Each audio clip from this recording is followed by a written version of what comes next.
divide within the Republican Party is on display Tuesday night. You had Senator Marco Rubio and Senator Rand Paul both delivering separate responses to the President's State of the Union, one trying to reach a broader audience and one targeting the base. Will the party be able to come back together? Joining me now is Tennessee Republican Congressman Marsha Blackburn. And we did that tease there, Congresswoman, having to do with what you said about the grand old party. And since you're from Tennessee, it's clear that the only word you want to have after the word is grand old is probably Opry. But explain to me what you meant by that when you said that over the weekend about the Republicans need to get rid of the grand old party. Absolutely, and this goes back to the convention. When Governor McDonald, Senator Hoeven, and I were chairing the platform committee, I said, look, GOP is our moniker. Let's change it. We are the great opportunity party. We are the government of the people party. And Chuck, I think that's what is going to unite us. We've got different groups that are having wonderful conversations, and quite frankly, I have to tell you, we're a big tent. We love having this individual input, and that is what is going to bring energy and excitement to our party and put the focus on. We are the party that believes in the individual and the power of you. Yeah. Do you believe you have a message problem or a messenger problem? I think it's a little bit of both, in that we have a good, solid philosophical core. We have the right set of principles. Sometimes how we communicate that message gets a little bit muddled, and I think many times the messenger has a tendency to maybe not look as new and as fresh, and I appreciate so much Governor Jindal and Senator Rubio and their passion for getting out there and making a difference, and having messengers that communicate and reach younger voters, that get beyond the sides of our big tent party and bring more people in, invite people into the process. Well, let me go through a couple of the president's proposals and see where you stand. On the minimum wage, do you see, there are two parts to the president's proposals. One is he'd like to see it raised to $9 an hour. The second is this idea of indexing it to cost of living, which was actually something Governor Romney was for. Where are you on both those issues? Well, let me tell you something. I think that basically what the president is saying is we want individuals to make more. I'm not for raising the minimum wage, and this is why. You're going to exclude a lot of younger workers. I tell you what else I'm not for, is this requirement in Obamacare for providing health insurance for anybody that is working 30 hours plus.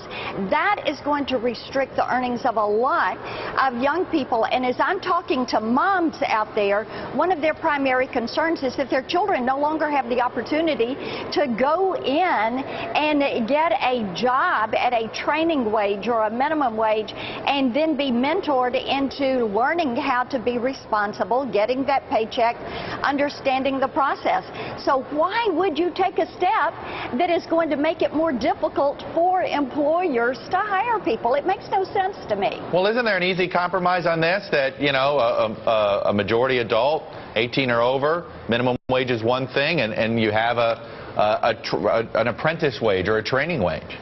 Well, and there are proposals that have been brought forward in that regard in years past, but we have not seen this administration or, frankly, many of the groups and organizations move forward to support that. If you want to open doors, but would you support? So does that mean you could support raising the minimum wage for legal adults? It means that I would create give it a some serious sort of compromise. Look.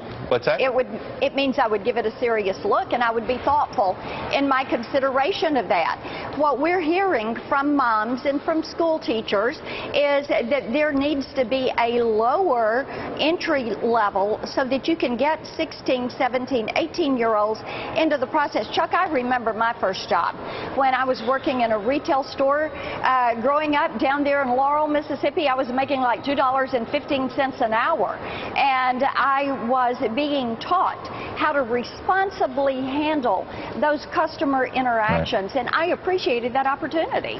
Let me ask you about the universal pre-K proposal that the president, and that's what he's pitching today. And he's proposed this idea of creating a federal state partnership of figuring out how to, as a state comes up with a plan, then the federal government will help. Where are you in this? Well, I have to tell you, like one of my teacher friends that emailed me after the president's speech said, "Are you kidding me?" Because they're so overwhelmed right now with all of the paperwork that they have. And I think that there are thousands of teachers across this country that heard that and heard about federal intervention into this program, and they said, you know what, school boards, local school boards, state school boards, site-based decision making, that needs to be left to us. We don't need dictates from Washington, D.C. intervening and mandating and complicating. Well, it wasn't a mandate. It didn't sound like he was coming up with a mandate. It sounded like he was saying... So he was saying that if a state comes up with a plan, the federal government will help you. Well, and some of the states have come up with plans, but what they are saying is, federal government, we don't want your help. And many times we're hearing from the states they would rather get rid of all federal intervention into education and focus on letting the states, the counties, the cities, the local school sites handle the education issues. What we're doing with federal intervention is not working. And teachers and parents know best how to address these issues. All right, I'm going to leave it there. Marsha Blackburn from great state of Tennessee, home of the Grand Ole Opry. You got it. We like that Grand Ole Opry, and we like the Great Opportunity Party. All right. Thanks for coming on. Sure.